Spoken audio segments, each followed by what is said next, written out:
Assalamualaikum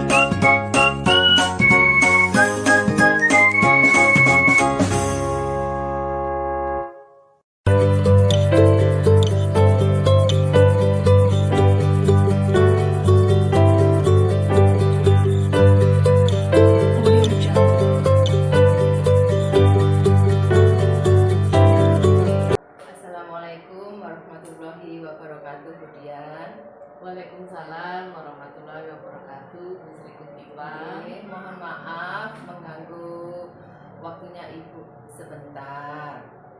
Saya akan melakukan wawancara yang berhubungan dengan tugas saya sebagai calon guru penggerak, Ibu.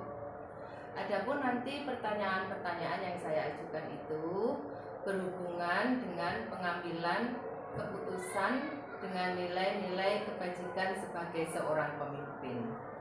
Itu nih Ibu, langsung saja pertanyaannya seperti ini. Bagaimana Ibu dapat mengidentifikasi kasus-kasus yang merupakan dilema etika atau rujukan moral, Bu? Maksudnya dilema etika yang bagaimana? Dilema etika sepertinya kita berhubungan dengan pengambilan keputusan yang sulit untuk diputuskan, begitu. Ya, gini Bu Sri Kuntipa, kalau di sekolah untuk dilema etika itu lebih kepada guru maupun siswa, ya. Sedangkan untuk dilema etika guru itu memang kadang-kadang keputusan itu sulit untuk diambil karena terkadang itu sama-sama benar, ya, sama-sama salah. Nah, seperti itu. Nah, contoh ini ada contoh kasus misalnya, ada seorang guru akan naik pangkat atau kenaikan tingkat. Nah, di situ kepala sekolah kan akan menilai. Nah, dalam menilai itu pasti ada dilema. Dilemanya seperti apa? Terkadang tidak sesuai dengan kemauan kepala sekolah. Hati nuraninya, ya. Hati nurani saya, ya. Sedangkan guru ini menghendaki nilai sekian. Sedangkan pertimbangan saya sebagai kepala sekolah adalah timbangan etika. Etikanya bagaimana? Dalam bergaul, menghadap pimpinan, kepada rekan-rekannya. Nah, di sini menghadap pimpinan, kepada rekan-rekannya. Nah, di sini semua jadi pertimbangan. Namun terkadang karena tuntutan harus ada nilai sekian, itu yang menjadi dilema kepala sekolah. Namun semua itu kembali ke hati nurani saya sebagai kepala sekolah. Mau tidak mau saya memberikan nilai yang dikehendaki oleh dinas pendidikan, ya, karena kan harus ada target, ya, nilai sekian. Sedangkan kalau dilema moral, saya kira di sekolahan selama ini saya belum pernah menangani kasus atau tidak. Ya, mudah-mudahan selamanya tidak ada masalah moral yang terjadi di SDN Hawa 4 ini. Semuanya sudah sesuai dengan moral agama, ya, dengan agama yang dipercaya oleh masing-masing guru. Saya kira itu, Bu Ipa. Baik, kemudian untuk pertanyaan berikutnya, bagaimana Ibu menjalankan pengambilan keputusan di sekolah kita, terutama untuk kasus-kasus di mana ada dua kepentingan yang sama-sama benar ataupun sama-sama mengandung nilai kebajikan? Bagaimana Ibu memberikan solusinya seperti itu? Ya, solusi saya, sebelum saya mengambil keputusan pasti mengumpulkan data dan fakta, dan itu di situ siapa yang terlibat, baru kemudian akan saya ambil keputusan mana yang harus benar-benar saya tindak lanjuti. Ya, berarti data itu penting sekali ya Ibu ya, Betul. untuk mengambil suatu keputusan. Betul. Baik. Ya, untuk solusi alternatif pengambilan keputusan. Betul. Terus selanjutnya Bu, langkah-langkah atau prosedur seperti apa yang biasa Ibu lakukan selama ini? Saya mengumpulkan data dan fakta dulu dari rekan-rekan di sekolah, ya, dari orang-orang di sekitar dan lain-lain. Kemudian kalau sudah terkumpul, nanti ada solusi alternatif pengambilan keputusan. Gitu, Pak. Oh, baik. Berarti pasti pengambilan keputusannya harus secara bijak ya Bu ya, dengan Betul. nilai-nilai kebajikan yang Ya, ada. supaya tidak menimbulkan sakit hati dan harus bersikap adil. Baik. Untuk selanjutnya ini Bu, hal-hal apa saja yang selama ini Ibu anggap efektif dalam pengambilan keputusan kepada kasus-kasus D5 etika ini? Saya pasti akan satu tadi mengumpulkan data dan fakta, kemudian akan sharing dengan yang bersangkutan, dengan guru-guru senior, kemudian dengan pimpinan saya, pengawas, dan itu merupakan kebijakan yang nantinya akan mendapatkan keputusan yang terbaik. Ya, berarti harus berkolaborasi dengan semua pihak ya Bu, untuk mengambil keputusan yang terbaik. Baik, mungkin ada tantangan Ibu, tantangan dalam pengambilan keputusan pada kasus-kasus dilema etika yang pernah Ibu ketahui. Tantangan apa saja biasanya? Tantangannya jika dalam mengumpulkan data itu atau fakta, rekan-rekan tidak bisa bekerja sama dengan itu tantangannya. Tapi semua itu pasti ada solusinya yang terbaik ya Bu. Jadi tidak bersikap mana yang kurang baik, mana yang tidak baik, semuanya saya harus bersikap bijak. Baik, kemudian untuk pertanyaan berikutnya Ibu, apakah Ibu memiliki sebuah tata kala atau jadwal tertentu dalam sebuah penyelesaian kasus dilema etika, atau apakah Ibu langsung menyelesaikan di tempat atau memiliki sebuah jadwal untuk menyelesaikan masalah? Bentuk atau prosedurnya itu seperti apa ya Bu yang bisa Ibu jalankan selama ini? Ya, begini Bu Iba, dalam penyelesaian suatu kasus itu tidak bisa dijadwalkan, tetapi melihat situasi dan kondisi yang bersangkutan dan lingkungan sekitar itu Bu Iba.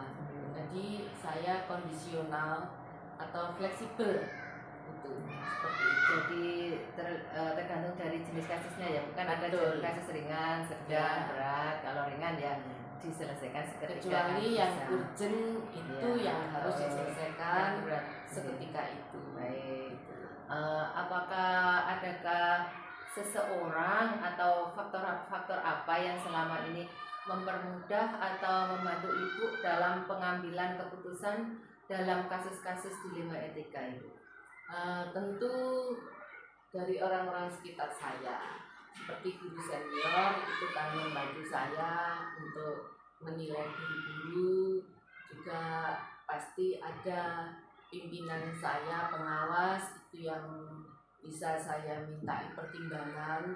Namun dalam dalam membuat keputusan pasti saya nanti mempunyai solusi alternatif sendiri dengan pertimbangan-pertimbangan yang tidak akan membuat seseorang rugi ya atau sakit hati, dan saya harus berlaku bijaksana gitu. Baik Ibu. Terus ini Bu, dari semua hal yang telah disampaikan tadi, pembelajaran apa sih yang Ibu petik dari pengalaman Ibu dalam mengambil keputusan dilema etika selama ini Bu? Ya, dari pengalaman-pengalaman itu saya menganalisis, merefleksi ya. Pasti ada hikmahnya, pasti nanti akan saya bisa menjadi pimpinan yang lebih bijaksana dan adil terhadap guru-guru semua maupun stakeholder yang ada di sekolah, demikian juga terhadap murid-murid saya. Itu Baik Bu, jadi tugasnya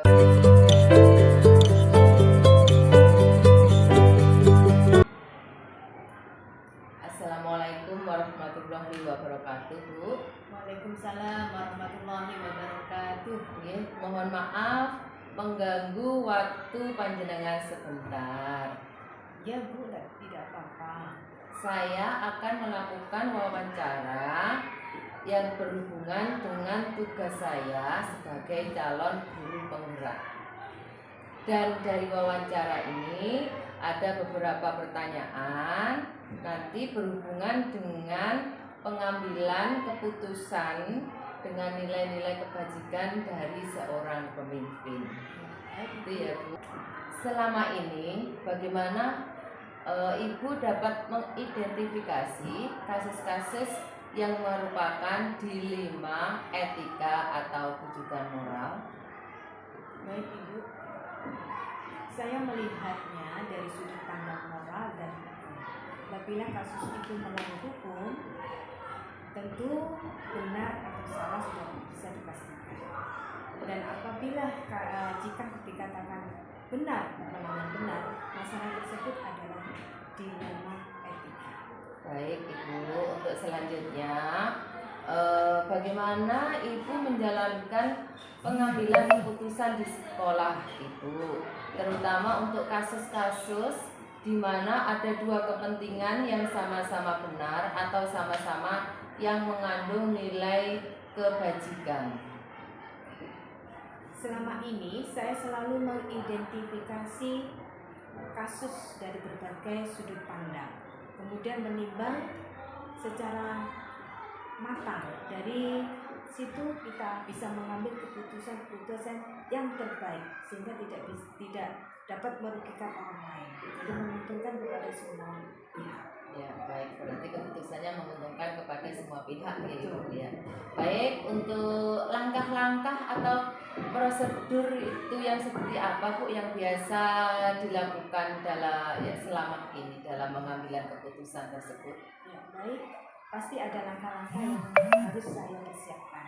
Langkah pertama, kita harus mengetahui, menentukan penyebab dari permasalahan.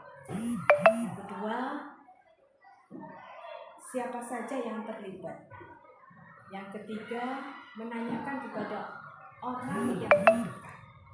Yang keempat, berdiskusi dengan warga sekolah. Yang kelima, membuat beberapa solusi keputusan. Dari solusi itu kita bisa menimbang lagi dari berbagai sudut sebelum memutuskan atau mengambil solusi. Baik, jadi ada beberapa langkah ya Bu, ada beberapa pandangan ya sebelum mengambil suatu keputusan. Baik, ini Ibu, hal-hal apa saja yang selama ini Ibu anggap efektif dalam pengambilan keputusan pada kasus-kasus dilema etika yang pernah Ibu alami di sekolah panjenengan? Saya melakukan analisis Hal apa saja yang selama ini merupakan tantangan dalam pengambilan keputusan pada kasus-kasus dilema etika Bu? baik. Untuk tantangan dalam mengambil keputusan adalah mencari keputusan yang terbaik, karena keduanya merupakan masalah yang sama-sama benar. Dalam pengambilan keputusan harus menguntungkan dari kedua belah pihak dan tidak ada yang merugikan salah satunya.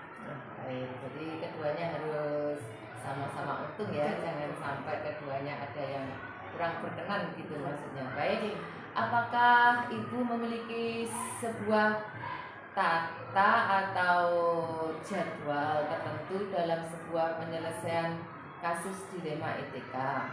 Apakah Ibu langsung menyelesaikan di tempat atau memiliki sebuah jadwal untuk menyelesaikannya, atau prosedur seperti apa yang biasa Ibu jalankan untuk memutuskan kasus-kasus yang pernah dialami oleh Ibu di sekolah? Baik, kita melihat dulu kasusnya bagaimana. Kalau kasusnya itu ringan, ya harus kita selesaikan pada waktu itu.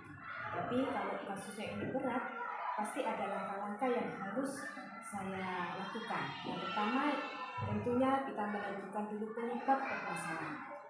Yang kedua, siapa yang terlibat dalam masalah. Yang ketiga, menanyakan kepada orang-orang yang terdekat. Yang keempat, berdiskusi dengan warga sekolah. Kemudian dari situ nanti ada beberapa solusi. Dari solusi itu kita bisa mempertimbangkan lagi dari berbagai sudut. Nah, sebelum kita memutuskan atau mengambil solusi yang terbaik. Baik, dilihat dari jenis permasalahannya ya Bu, bisa masalah itu ringan, sedang, atau berat. Baik, adakah seseorang atau faktor-faktor apa yang selama ini mempermudah atau membantu Ibu dalam pengambilan keputusan dalam kasus-kasus dilema etika? Baik, dalam mengambil keputusan, saya selalu mengajak kepada warga sekolah sekitar ini, tentunya guru, semua guru yang terlibat dalam masalah ini. Kita mengambil keputusannya harus bersama-sama. Jadi guru, komite, warga, semua guru yang terlibat dalam masalah ini. Kita mengambil keputusannya harus bersama-sama. Jadi guru, komite, warga, wali murid, kemudian ada terutama orang-orang yang dekat, personel yang punya masalah tersebut. Jadi harus kita bicarakan secara bersama-sama agar dapat membantu dalam mencari alternatif atau keputusan yang terbaik. Ya, baik Bu. Dari semua hal yang telah disampaikan, pembelajaran apa yang dapat Ibu petik dari pengalaman Ibu dalam pengambilan keputusan dilema etika tersebut? Dari pengalaman ini saya bisa lebih bijaksana di dalam menganalisis sebuah kasus. Kemudian saya juga bisa mencari alternatif dari keputusan-keputusan itu, sehingga kita bisa mempertimbangkan lebih baik. Dari situ kita bisa menentukan solusi yang tepat dan terbaik dalam menyelesaikan masalah tersebut. Baik Ibu, terima kasih atas waktu yang diberikan.